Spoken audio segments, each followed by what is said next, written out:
70% close rate. This guy edited Hollywood films for more than a decade, and now he's built a contracting business that closes 70% of prospects. Here's his playbook. Gil's not a contractor who learned sales. He's an outsider who looked at this industry and said, things are broken. So he's built what he calls a non-committal dating process, and he uses AI to model new business ideas in a single day that would have taken him a month otherwise. His job, in his words, is to get into trouble, find new revenue streams, diversify, keep moving. And he's got a $300 loss leader that he calls his Costco hot dog, the engine behind it all. It's behind that 70% close rate. Do you want the Anti-Contractor playbook? Let's get into it. Welcome to Beyond the Bid. You're listening to Beyond the Bid, the show by Go First, where we share the systems, strategies, and practical AI for builders. Keep listening to learn how to win more of the right projects, boost profitability, and scale beyond the bid. And we're live. There we go. Welcome in, Gil. Welcome to Beyond the Bid. So stoked that you're here.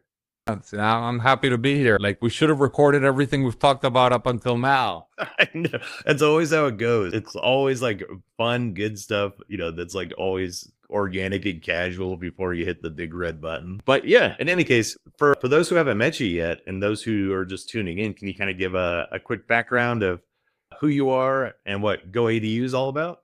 Yeah, absolutely. So we're based in Los Angeles, and we've been doing ADUs exclusively since 2020, pretty much, since we got incorporated. And I personally come from a background in Hollywood.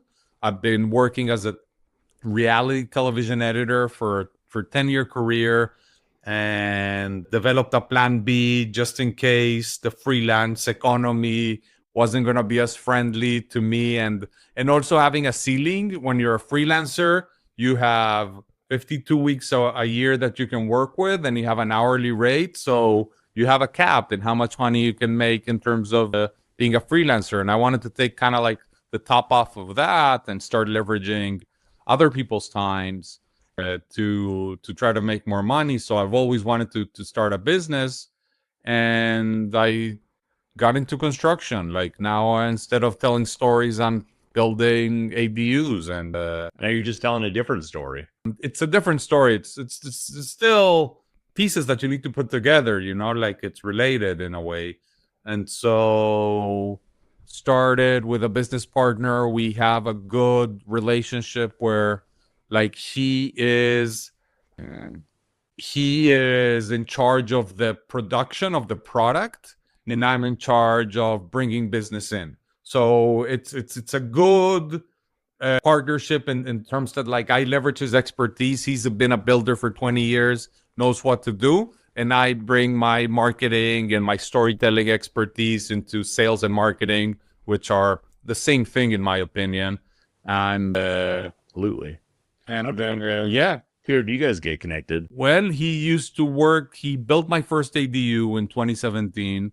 He helped me remodel like some old apartment building that I invested for my mom like 12, 13 years ago. He helped, we did flips together. He was my builder. Like, he was kind of like this unlicensed handyman, like amazing guy, very honest. And we always had a good relationship, and I've always trusted him, and he's always trusted me. And then we decided, like, to go into business together. Cool. Why ADUs? I'm not in people's homes. I'm outside the home. So it's a little bit more freeing. I also wanted to provide a service that is change order free, meaning I'm going to be giving you a price that is transparent, that it includes A to Z, no surprises. I make all the assumptions beforehand, and there's there's rot behind the wall, there's termite damage, your plumbing needs an upgrade, your electrical is outdated. I find none of that stuff, because, like, I'm going into old garages where I assume the conditions are going to be bad, and I budget for that. So it's a product that aligns with that vision of clean cut beginning. This is the price you're going to give. not a change order that's going to come from unforeseen situations. And the ADUs allow me to do that. That makes perfect sense. Yeah. That's a pretty cool strategy. Especially just for risk mitigation, right? Like you're always going to have more or less an ample supply of net new clients who are interested in this, who want to expand on their existing garages or just want to build out, a standalone ADU. Absolutely. And the macroeconomics of it work. I'm not sure if it's going to be around in 20 years, but like at least 10 years, we should be seeing a nice movement of people adding ADUs to their property. So in that, I do feel confident. Like 10 years for life of a business is plenty in my. Especially a construction business. Oh man. Yeah. So maybe we can talk a little bit about like the process that you guys kind of deploy. Like what does that usually envelope when you first meet somebody who's interested in ADU or who's pretty adamant about what they want. So our process has shifted a lot through the years. Like initially, we wanted to do like A to Z, get you signed up like for our entire suite of things, do a design build contract and get people like to commit. Now we have evolved and we have changed and we do a very non-committal process. Basically, we'll take it one date at a time. You're going on a first date. That doesn't mean we have to go on a second date. We only go if we keep liking it. Then we'll go to dinner. And so the way we do it right now is we have what I call my Costco hot dog, my loss leader, which is a $300 design development package. That is, that gives you an on-site appointment, that gives you a SketchUp of a design that you discuss with a designer, and we go over a rough sketch of a floor plan that's going to be custom tailored for you for $300. You get to know what you can build in your property. You get a sketch, you get a professional opinion, and you get a lot of value for it. And it's a way for them to start seeing our process, how we work. If they graduate from that, if they decide that we're still a good fit and and we still like each other and would like to go on a second date, then we sign them for a submittal of plans. We make that sketch into a full architectural plan.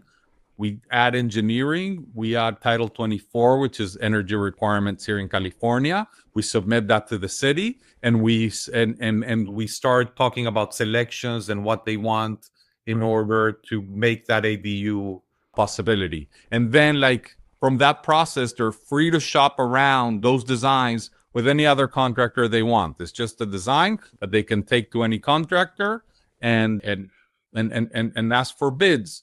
And we are also a bid provider at that sense. And then we provide a build bid, which is taking this plan and making it into an ADU. We give them scope of work, and then we try to get them to sign for a design build process. It's not really a super profitable business up until they sign that contract build. Right. But our conversion rates are outstanding. I was going to ask about that. If you kind of keep stats on what the conversion rate is from that loss leader. I would say from the loss leader, we have about a 70% conversion rate all the way to doing so people that agree to pay the 300, like 70% of them end up building with us. Wow, that's amazing. Yeah, I feel like that's really good. And it's not outstanding. And they're free to shop around. And some of them don't even go for other bids. They're like, we trust you guys. Our pricing is transparent from day one, from the day that we're giving people the $300 bid. We're giving them estimates on how much we believe it'll cost. And then as they move on and as they become more specific, our range, which is going to be something from $150,000 to $250,000 at the beginning, then we start narrowing it down, and then at the end, it's a concrete number that like we stand by, and we complete everything for that number. Nice, yeah, that definitely makes sense. In terms of what usually goes into the estimate, you said kind of everything at that point, like their selections, the scope, or more everything. So we work. we used to work based off allowances, and that allowance process ended up costing us a little bit of time with the back and forth. An allowance is basically you go shop for something, but like we pay for it and then we'll bill you for it. So it's kind of like this backwards process. Like I felt like it was creating some unnecessary friction. Yeah. So what we did was we custom made a catalog of 8 different kitchens, 8 different bathrooms, and 8 different floors with doors, with everything. Nice. In 3 different price ranges. So 3 price ranges, 2 at the bottom, which we call the standard, 3 at the premium, and 3 at the luxury. Cool. And we budget them for the standard, and we include everything. So like for this much, you'll get to the finish line with everything included, except appliances, because appliances at the end of the day, like budget $5,000 for appliances, you should be good. Yeah.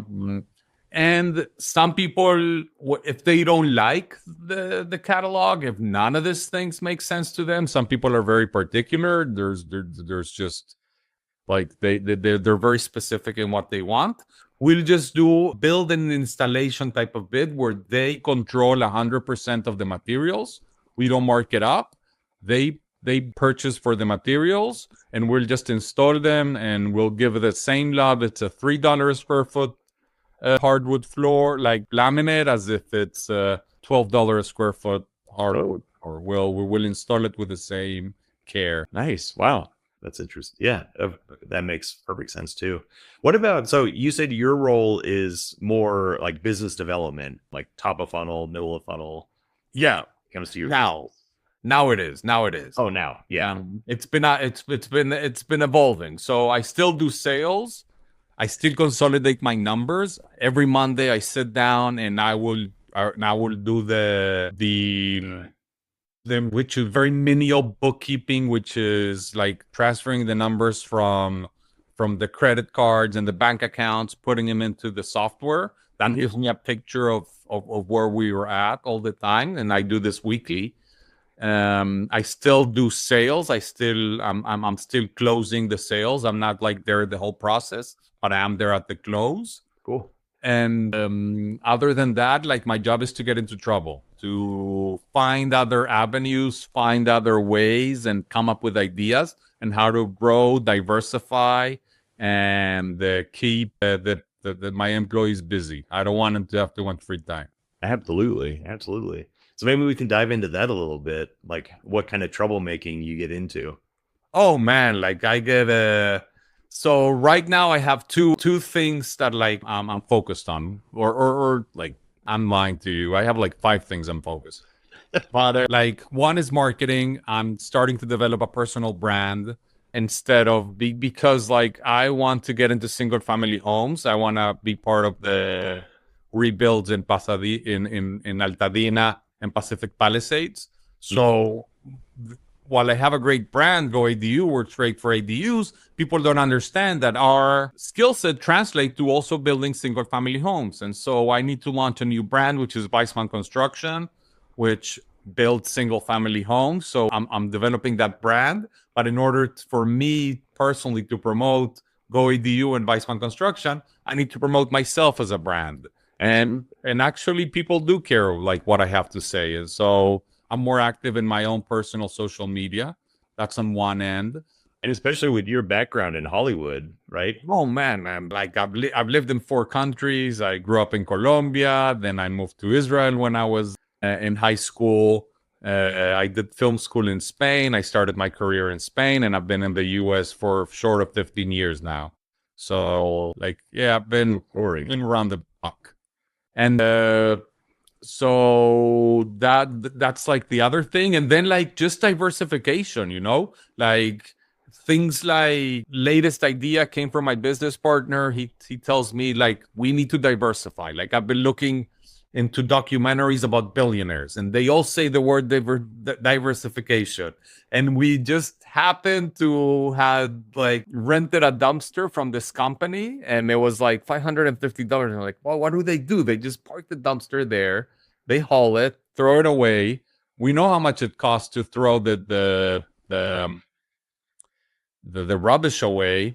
But like, so now my idea, and now I'm like diving into AI, looking for names of brands and looking for SBA loans, and gonna buy some dumpsters, and gonna buy some trucks and finance them. And So you're giving all these ideas. You're feeding all these ideas to Chad or Gemini or some AI model. Just yeah, hey, I want to diversify. I want to add more offerings. Like, how can we make this happen? I basically went and I asked her, like, okay, here's the idea. I want to start a dumpster rental business. How much money do I need? When will I recoup my investment? My plan is to buy a new truck. My plan is to hire a driver. My plan is to go into a loan. What type of interest rates? And it gives me like the breakdown of exactly, to break even, I need to be like renting this dumpsters 20% of the time to break even. I'm like, Yeah. I think that's achievable. At 60%, you're almost kind of like doubling your cash flow. And then knowing how I am, I like to reinvest a lot in the business. I'll probably take those proceeds and save them and try to expand. But like, it also gave me the idea of start in a small geographical area. Don't try to take over the entire of LA County. Start by 1 or 2 cities. Like, focus on a small geographical area. Do a lot of B2B sales. A lot of contacting contractors that are actually building. Tell them like, use me. I'll be faster. I'll answer the phone. Like, I'm reliable, and not necessarily price they're looking for. They're looking for reliability and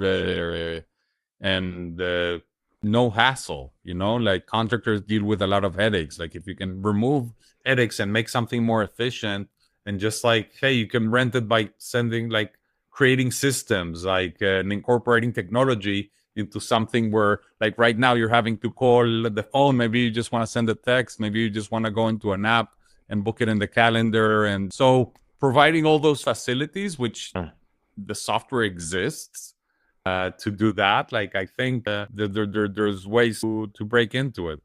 Yeah. One of the companies I worked at in the past, one of the offerings was actually dumpster rentals, and they just used Google Maps and just drew a box on Google Maps to know exactly where to place the thing. And then they would send that to the driver. Awesome. It's things like, that was what, 8 years ago, something like that.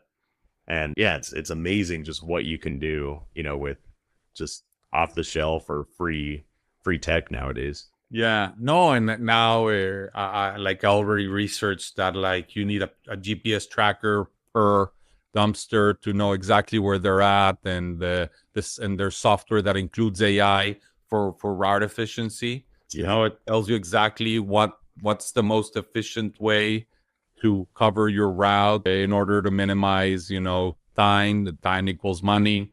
So, like, I'm like, first thing I do, I jump into my AI and start asking it questions, and it's amazing what it can do, man. Absolutely. Yeah. I would say that's like the most valuable part of it. It's just helping you define and like refine your strategy, and get into the nitty gritty of, hey, I like the time from idea to production can be so fast, because it can just be like, I have this idea, I want to expand my offerings, let's make this happen. Absolutely. No, and I already have a plan of action. It gave me like a 2-month plan of action from idea to launch. These are the things you can do before you start spending the money, because there's a lot of moving elements. But like, it absolutely, and even it helped me come up with financing solutions and an idea of the interest rates and how much it's going to cost per month. Like, things that like it would have taken me, I did in one day what would have taken me a month. Absolutely. Yeah. It's so fast. So that's really exciting, though, kind of expanding the offerings.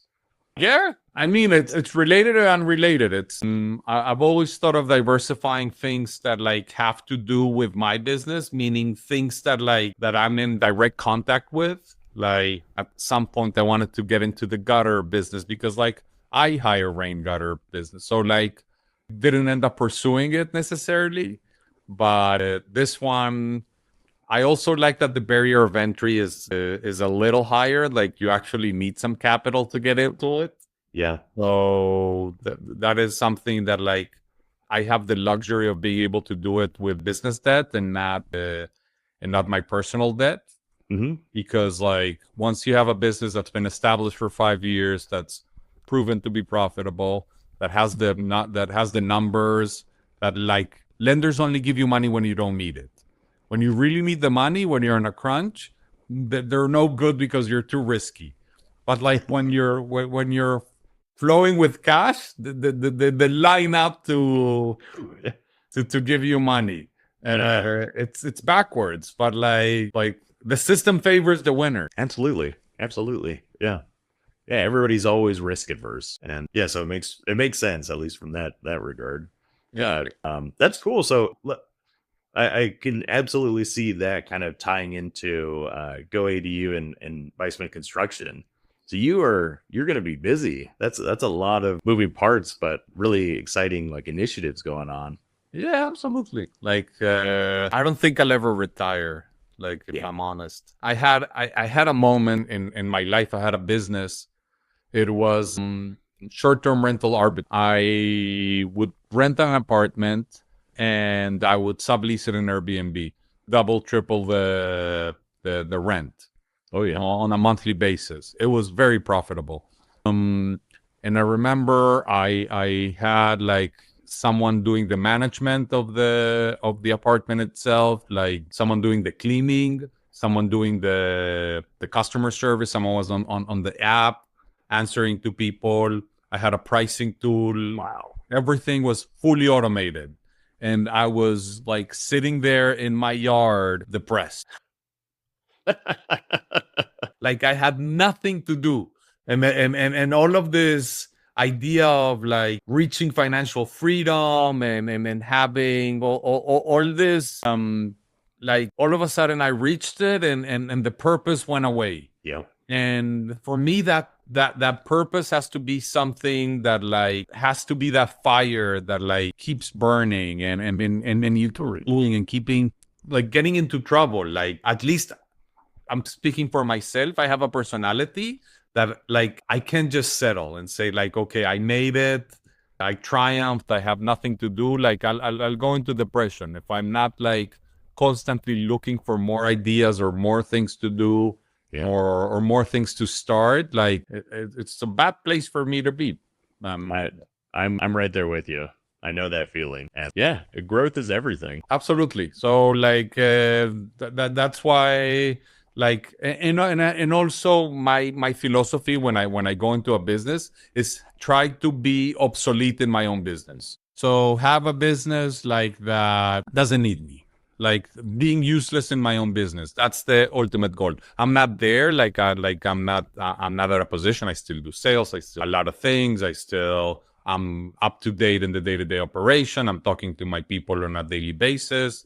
I'm still engaged, but probably not out of necessity. And that's something that like allows me to take time off when I need to, which sure. Yeah. I would say that's like the best case scenario, right? Is to like design your business strategy so that the company is still growing, it's still maximizing the offerings, but you're just focused on strategy, you're just focused on operations, and you can have a team of directors or managers or however you want it lined up, just that kind of report to you, so you're not micromanaging or you're not managing everybody and everything in the business. You're just focused on kind of the vision of it. Absolutely. No, and because I made all the mistakes. Like I've micromanaged people. I've been like all of the every mistake you can make, I've made it. And I try not to make the same mistake at least 3 or 5 times. Oh, sure. Ideally, I only do it once. Yeah, absolutely. So that's an interesting point too. Like you have Goadu, Weissman Construction, the dumpster rental, which is just an idea at this point. Yeah, but it could come into. I already have the name. Yeah. So like how do you manage that? How do you manage these, one, the ideas, but two, like when they actually form, right? Because they're all different. They all require different things from you. Google Calendar is a big friend of mine. Sure. It's not in the calendar; it doesn't exist. Yeah. That's key. And a lot of lists, a lot of priority lists, knowing like what to prioritize and not necessarily chase the shiniest object at any given time. So someone wants my attention, is like, is this something we need to talk about now, or can we talk about it in a week? Like is this a now problem or later problem? Absolutely. And rarely is it a now problem. Rarely.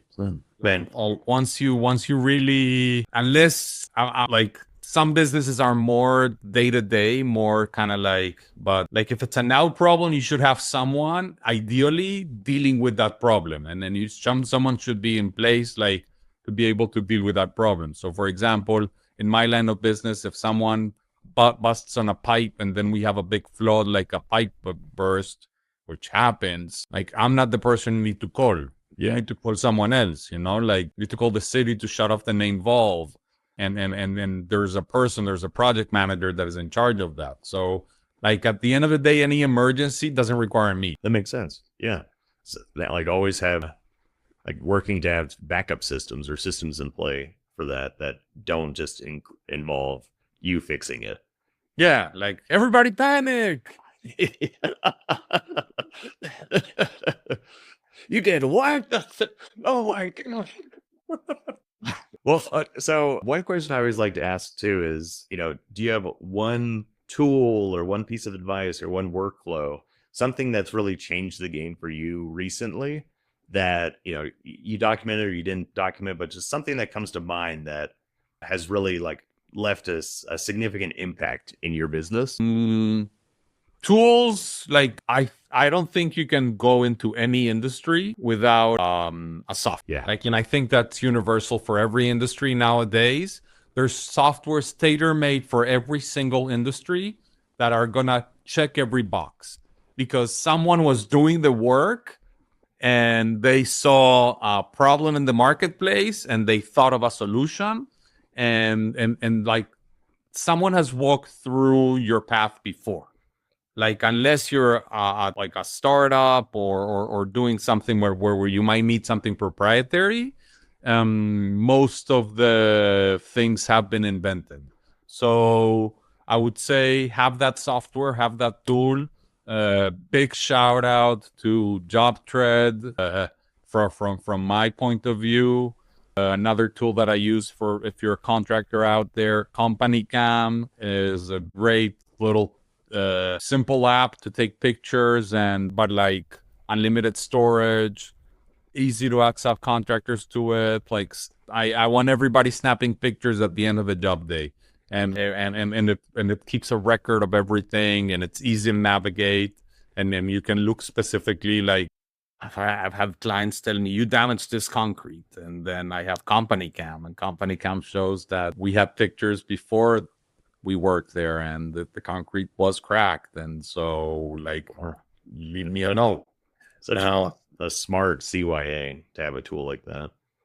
Just on that, like think of the amount of money it saved me on this one case. Instead of having to redo an entire sidewalk, which would have cost me thousands of dollars, so CompanyCam paid itself off for its lifetime just by that example. Oh yeah. And I know the dumpster rental is just in the idea phase right now, but that same thing, like sidewalk damage because of a dumpster, happens all the time. So being able to document the existing conditions before you put the rental out there, huge. No, you're right. So CompanyCam is going to be in the, like, take a picture before, take a picture after you put the dumpster, just like Amazon does it. Amazon is taking pictures. They drop your package. They take a picture like before the porch pirates come by. That's right. I mean that it's there. I mean it's smart systems like snap pictures all the time. I agree. So like I would say like have a software like, and you don't need to reinvent it. Use the tools that are out there. It's gonna make your life easier. Yeah. Oh, couldn't agree more. So, Gil, like, I feel like we could just talk all day about this, but for those who are interested in GoADU or just want to get connected with you, how can they find you? Oh, super easy. Like I'm available. I'm not that important. Like look, like you can look me up, find my socials, slide a DM, or you can go into goadu.com if you're interested in like doing an ADU project. Just click get connected, schedule an appointment. One of our team members will be showing like we go into your site, we'll tell you you're going to get a lot of value for that free consultation. You'll know how much it costs, how long it takes to build it, what we can do in your lot. Like we'll get you all those answers. Cool. So to demystify everything, and we can do that over the phone. And like this idea of expecting us to show up and do this dance and having to run from one place to the other because like you just want to see a contractor. Hold your horses, talk to someone first. It's going to be good. Like you might not even be able to do something, like, so it's always good to have that initial phone conversation. Like if you like really want to get in touch with me, it's super easy. Like find me on Facebook, Instagram, and if you want to get in touch with GoADU, we want you to get in touch with us, so we're available. We'll drop the links to both your profiles and GoADU in the show notes too, so people can make it. I'll find you that way. Super easy. But thanks so much for coming on. I really enjoyed this combo. No, man, like too bad. Like it felt short, but like I hopefully your listeners got a lot of value from this, and that's my hope. Yeah, absolutely. We always try and make them like short and sweet around the 30-minute mark. So I think we did our job. Cool. Awesome. Awesome. But we'll talk soon, Gil. Enjoy the rest of your day. All right. Thank you, Grant. You too. Bye. Bye. Look, my entire mission with this series is to see talented builders and business owners stop getting run over by operational chaos and to actually start building the business they deserve. If this episode gave you even one tool or 1% of a tool to fight back, please share it with a fellow builder. Help me spread the word. That is all I ask. So make sure you subscribe so you're ready for the next one. Until then, systems scale your success.